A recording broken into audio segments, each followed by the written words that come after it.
You know, people always ask me how to grow a beard, so I'm just walking. I feel like, drop some knowledge for y'all who really want to grow one. Ignore my ashy lips.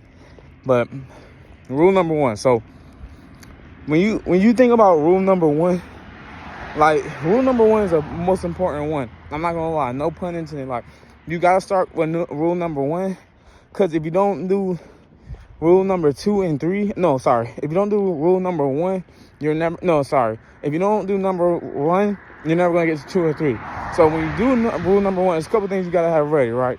So make sure you take, like, paying attention, because like, if you want to grow a beard, you have to know rule number one. Because honestly, I had a beard since like my freshman year of high school. I had a beard since I was like 13, and mustache since I was like 11. So just trust me, I know what so have your notes ready.